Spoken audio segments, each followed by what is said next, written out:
जितने भी विद्यार्थी बिहार बोर्ड से ओएफएसएस के पोर्टल पे ऑनलाइन आवेदन किए हैं, अर्थात कि इंटर सत्र 2024 से 26 में क्लास 11th में एडमिशन के लिए आप ऑनलाइन आवेदन कर दिए हैं, तो आप सभी छात्र छात्राओं के लिए ओएफएसएस पहले अपडेट जारी करके बताया था कि आप जहां से मैट्रिक किए हैं वहीं से आप इंटर मतलब कि आपको करना होगा, बाध्य किया जा रहा था।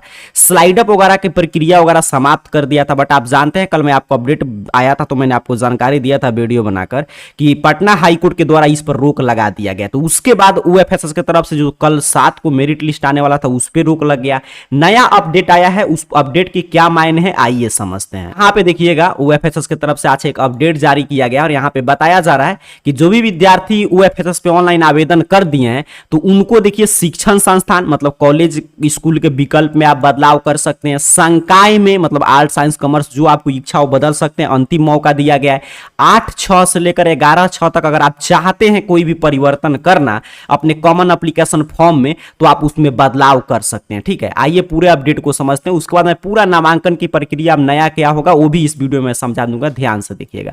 आगे की तरफ यहाँ पे जानकारी दिया जा रहा है कि पटना हाईकोर्ट के द्वारा जो आया था निर्देश उसके अनुसार ही अब नामांकन होगा। ठीक है, अर्थात कि जो बिहार बोर्ड बोल रहा था कि नहीं यहीं पे आप पढ़ेंगे वो सब प्रक्रिया आप समाप्त कर दिया गया। आगे बताया गया है कि उच्च न्यायालय के आदेश के बाद क्या क्या बदल जाएगा। तो बताया जा रहा है कि इंटर स्तरीय 11वीं में मतलब नामांकन हेतु जहां पे भी आप चाहें वहां पे जितना सीट है उस हिसाब से आप आवेदन कर सकते हैं, वहीं पे आपकी इच्छा के अनुसार अर्थात कि जो भी आप कॉमन एप्लीकेशन फॉर्म में विकल्प भरेंगे 1 से 10 तक उसी के अनुसार आपका नामांकन होगा। और आगे बताया जा रहा है कि आपको मतलब कि मनपसंद कॉलेज में नामांकन का मौका मिलेगा। आप संकाय वगैरह सबका विकल्प बदल सकते हैं। आपका मेरिट लिस्ट जो आएगा उस पर डिपेंड करेगा, मतलब प्रीवियस व्यवस्था लागू हो गया कि आपने किस कॉलेज का चयन किया, किस संकाय से चयन किया, उसमें सीट कितना है, उस सीट पे कितने छात्र छात्राओं का फॉर्म आया, उनका नंबर कितना है, उसके आधार पे आपका मेरिट लिस्ट जारी होगा। ठीक है, मतलब पहले जैसे मेरिट लिस्ट आता था कि मान लीजिए किसी कॉलेज में 60 सीट है और उसमें 120 विद्यार्थी आवेदन कर दिए हैं और सबका नंबर 70% से ज्यादा है तो उसका मेरिट उसका कट ऑफ लिस्ट ज्यादा चला जाएगा। और काफी जगह पे ऐसा है जहां पे मान लीजिए कि 120 सीट है और वहां पे विद्यार्थी 50 ही आवेदन किए हैं, न्यूनतम मार्क्स 30% ही है तो वहां का कट ऑफ 30%। मतलब जिस जैसे जहां पे जो विद्यार्थी आवेदन करेंगे, पहले क्या था तो मेरिट लिस्ट की व्यवस्था ही समाप्त कर दिया गया था, सीधे था कि आप कितना भी अंक है उससे कोई मतलब नहीं, जहां से 10वीं की है वहां से 11वीं कीजिए। बट अब ऐसा नहीं, अब नंबर के अनुसार आपका मेरिट लिस्ट जैसे हर एक साल जारी होता है वैसे ही जारी होगा। आगे की तरफ देखिएगा बताया जा रहा है कि यहां पे आपको अगर मान लीजिए जो विद्यार्थी मतलब इसको ध्यान से समझिएगा, 5वां नंबर जो इंस्ट्रक्शन कि 1 से 10 तक अगर आप विकल्प भरे हैं, ठीक है, अगर मान लीजिए आपका चयन होता है 8 नंबर वाले में, आपके नंबर के अनुसार आपका कट ऑफ 8 नंबर का जो विकल्प भरे हैं उसमें अगर मिल गया, लेकिन आप 6 नंबर पर उस स्कूल कॉलेज का विकल्प भरे हैं जहां पे आप मैट्रिक बोर्ड एग्जाम उत्तीर्ण किए थे तो आपका उसी लिस्ट में नाम आएगा। ठीक है, यही होता है स्लाइड अप का, आपका स्लाइड अप कर दिया जाएगा। लेकिन वहीं पे मान लीजिए आप जिस स्कूल से मैट्रिक किए उसका विकल्प 6ठे नंबर पे भरते हैं और आपका नंबर अच्छा है, आपका चयन 3रे नंबर वाले स्कूल कॉलेज में हो जाता है, तब आपका इसी में नामांकन होगा। मतलब पूर्ववत व्यवस्था लागू कर दिया गया है, यहाँ पे अपडेट है। और बताया जा रहा है कि जो भी विद्यार्थी इच्छुक हैं अपने कॉलेज के विकल्प में, संकाय में अगर मतलब कि बदलाव करना चाहते हैं उनके लिए लिंक वगैरह ओपन कर दिया गया है। 8/6 आज से लेकर 11/6 तक बदल सकते हैं। अब देखिए नामांकन की प्रक्रिया क्या होगा, तो पटना हाईकोर्ट बता दिया है कि अब आप जहां पे मर्जी वहां पे एडमिशन ले सकते हैं। तब पहले के जैसा फर्स्ट मेरिट लिस्ट जारी होगा, उसमें अगर आपका नाम नहीं आता है तो सेकंड मेरिट लिस्ट जारी होगा, फिर थर्ड मेरिट लिस्ट जारी होगा। बीच में स्लाइड अप वगैरह का मौका मिलेगा कि आप मान लीजिए पहले मेरिट लिस्ट में आपका नाम आया है और मान लीजिए आप 1 से 10 तक कॉलेज का विकल्प भरे थे, आपका 8वें नंबर पे नाम आ गया, आप चाहते हैं 3रे पे जो कॉलेज का विकल्प भरे आप पहले पे उस पे नामांकन हो तो आपको स्लाइड अप वगैरह कर सकते हो, उसका भी विकल्प रहेगा। स्पॉट एडमिशन का उसके बाद अंतिम में मौका मिलेगा। ठीक है, तो काफी मतलब की व्यवस्था पूर्ववत जो व्यवस्था है पिछले साल वाला लागू कर दिया गया है। अब चलिए मैं बता दे रहा हूं कि अभी वर्तमान में आपको क्या करना होगा कि 11 तक आप अगर इच्छा है, अगर आप चाहते हैं कि नहीं कोई भी संशोधन नहीं करना तो नहीं कीजिएगा, लेकिन एक बार आपको क्या करना चाहिए कि एक बार स्टूडेंट लॉगिन करके आगे मैं प्रक्रिया समझा रहा हूं, एक बार अपना जानकारी वेरीफाई कर लीजिएगा कि सभी चीज सही सही शो कर रहा है कि नहीं। अगर कुछ भी बदलना है, कॉलेज का विकल्प बदलना है, संकाय बदलना है, साइंस कॉमर्स आर्ट्स में कोई भी चेंजिंग करना है तो 11/6 तक कर सकते हैं। अब मेरिट लिस्ट कब आएगा तो 11/6 के बाद कभी भी आपका मेरिट लिस्ट जारी कर दिया जाएगा। चलिए पूरा प्रक्रिया मैं स्क्रीन पर ले चल के आपको आगे की समझा दे रहा हूं। इसके लिए सिंपल सा आपको अपने मोबाइल फोन का कोई भी ब्राउजर ओपन करके गूगल सर्च बॉक्स में आइए और इस चैनल का नाम AR कैरियर पॉइंट टाइप करके सर्च कीजिए, आपके सामने सर्च रिजल्ट आ जाएगा। ARcareerpoint.com वेबसाइट इस तरह शो होगा।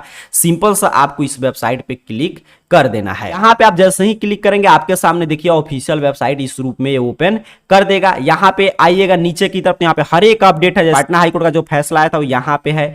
यहाँ पे देखिए एडमिशन कैटेगरी में मिल जाएगा सबसे ऊपर 11th एडमिशन मेरिट लिस्ट का लिंक यहाँ पे मैं दिखा दे रहा हूँ। यहाँ पे देखिएगा 11th एडमिशन में लिखा गया है। सिंपल सा आपको इस पोस्ट पे क्लिक कर देना है। सही आप क्लिक करेंगे 11th एडमिशन को लेकर एक एक जानकारी आपके सामने ओपन कर देगा कि प्रथम मेरिट लिस्ट आएगा, फिर आपका द्वितीय, तृतीय, फिर स्लाइड अप, यूएफएसएस बेस्ड एडमिशन का मौका, अभी डेट वगैरह आएगा तो यहाँ पे आपको अपडेट मिलेगा, पूरा यहाँ पे जानकारी है। ठीक, अभी आपको काम क्या करना है कि यहाँ पे स्टूडेंट लॉगिन है, यहाँ पे क्लिक हियर बनाए, ध्यान से समझिएगा। स्टूडेंट लॉगिन के सामने सिंपल सा आपको इस क्लिक हियर पे क्लिक कर देना है। यहाँ पे आप जैसे ही क्लिक करेंगे आपके सामने देखिए स्टूडेंट लॉगिन का पेज ओपन कर देगा। यहाँ पे यूएफएसएस वाला मोबाइल नंबर, पासवर्ड और यहाँ पे एक कैप्चा शो कर रहा है, वो कैप्चा भरिए और लॉगिन बटन पे क्लिक कीजिए। चलिए मैं एक छात्र का लॉगिन करके आगे की प्रक्रिया आपको समझा दे रहा हूं। देखिए यहाँ पे जैसे ही मैंने लॉगिन किया आपके सामने इस छात्र का जानकारी ओपन हो गया। कल तक आप लॉगिन कर रहे होंगे तो यहाँ पे डाउनलोड इंटीमेशन का विकल्प दिया गया था, बट अब वो विकल्प हटा लिया गया क्योंकि अब मेरिट लिस्ट में बदलाव कर दिया गया है। ठीक है, मेरिट लिस्ट आपका फिर से जारी होगा। तो सबसे ऊपर आपको ऑप्शन प्रीफरेंस मिल जाएगा, इस पे आप क्लिक करेंगे। यहाँ पे देखिए आपका पूरा ऑप्शन वगैरह ओपन हो जाएगा। आप चाहेंगे फोटो वगैरह में बदलाव करना तो यहाँ से कर सकते हैं, विकल्प आपको मिल गया। फोटो वगैरह बदल के और यहाँ पे नीचे की तरफ बढ़िएगा और कुछ भी इसमें बदलाव कीजिएगा तो बदलाव करने के बाद यहाँ पे अपडेट बटन है, इस पे क्लिक करके एक बार अपडेट कर दीजिएगा। ऑप्शन प्रीफरेंस है, सिंपल सा आपको ऑप्शन प्रीफरेंस पे क्लिक करना है। अब यहां से देखिए पूरा ऑप्शन आ गया है कि मान लीजिए आप इस कॉलेज में बदलाव करना चाहते हैं तो यहां से इसको हटा सकते हैं। स्ट्रीम वगैरह बदलना चाहते हैं, फिर से पूरा कॉलेज का विकल्प भरना चाहते हैं तो आप बदल सकते हैं। ठीक है, तो यहां पे आपने देखा कि पूरा विकल्प आपका ओपन यहां पे कर दिया गया और कुछ भी बदलाव करने के बाद फिर यही अपडेट बटन पे क्लिक कीजिएगा, आपका सारा जानकारी अपडेट हो जाएगा। अगर कुछ भी आप बदलाव करते हैं तो उसके बाद आपको यहाँ पे प्रिंट CF मिलेगा। यहाँ पे देखिए print common application form, simple सा आपको इस पे क्लिक करना है।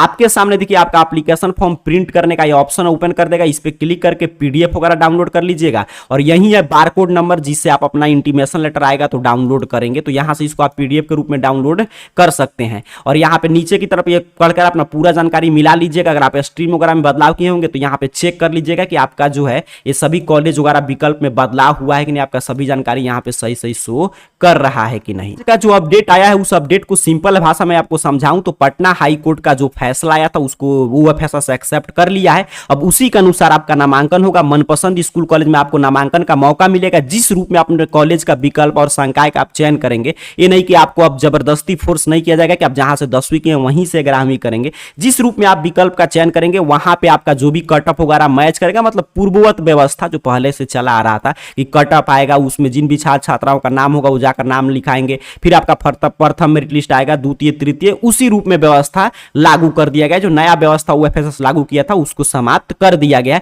इसी वजह से मेरिट लिस्ट वगैरह आने में समय लग रहा है। अगर जो भी विद्यार्थी मनपसंद कॉलेज में अपने कॉलेज के विकल्प में बदलाव चाहते हैं, संकाय में बदलाव चाहते हैं, फोटो वगैरह बदलना चाहते हैं तो उनको डेट मिला है, आप 11 तक उसमें बदलाव कर सकते हैं लॉगिन करके। स्टूडेंट लॉगिन करना होगा आपको, जो भी फॉर्म भरे होंगे उस पर जो मोबाइल नंबर होगा, पासवर्ड होगा, उससे आपको यहाँ पे स्टूडेंट लॉगिन कर लेना होगा। अगर पासवर्ड वगैरह भूल गए होंगे तो यहाँ पे फॉरगेट पासवर्ड का विकल्प मिल जाएगा। इस पे क्लिक करके अपना बारकोड नंबर वगैरह मोबाइल नंबर भर के और OTP पे क्लिक करके अपना पासवर्ड वगैरह आप क्रिएट कर सकते हैं। और वो कैसे आप कॉमन एप्लीकेशन फॉर्म प्रिंट करेंगे वो भी मैं आपको जानकारी दे दिया कि वहां से आप लॉगिन करके प्रिंट आउट करके भी निकाल सकते हैं। और 11 के बाद ही आपका अब मेरिट लिस्ट वगैरह जारी किया जाएगा। कर रहा हूं आज के अपडेट के मायने आप समझे हैं। बाकी जानकारी AR कैरियर पॉइंट सर्च करके arcareerpoint.com वेबसाइट के एडमिशन कैटेगरी में भी आपको सारा लिंक है, तो यहां से क्लिक करके आप एडमिशन की पूरी प्रक्रिया समझ सकते हैं। और एक बार ये स्टूडेंट लॉगिन करके जरूर अपना सभी जानकारी चेक कर लीजिएगा। और अगर आपको इच्छा होगा तो अपने विकल्प वगैरह में, संकाय वगैरह में आप बदलाव कर सकते हैं। अब आपको जबरदस्ती नहीं, आप जहां पे रह के पढ़ाई करना चाहते हैं वहां के कॉलेज का विकल्प का चयन आप कर सकते हैं। ठीक है, जहां से आपको स्टडी करना है वहां का कॉलेज का विकल्प आप अब भर सकते हैं। अब कोई भी आपसे मतलब जबरदस्ती नहीं है कि यहीं पे रह के पढ़ाई कीजिए। अब आपको तमाम अवसर मिलेगा अपने मनपसंद स्कूल कॉलेज में नामांकन का। तो बाकी जानकारी और स्टूडेंट लॉगिन वगैरह करके विकल्प में बदलाव करना है तो कर लीजिए, नहीं करना है तब भी एक बार चेक कर लीजिएगा कि आपका सभी डाटा सही सही शो कर रहा है कि नहीं। वो काम आप arcareerpoint.com वेबसाइट के एडमिशन कैटेगरी के इस पोस्ट जाकर कर सकते हैं। आप सभी को बहुत बहुत धन्यवाद।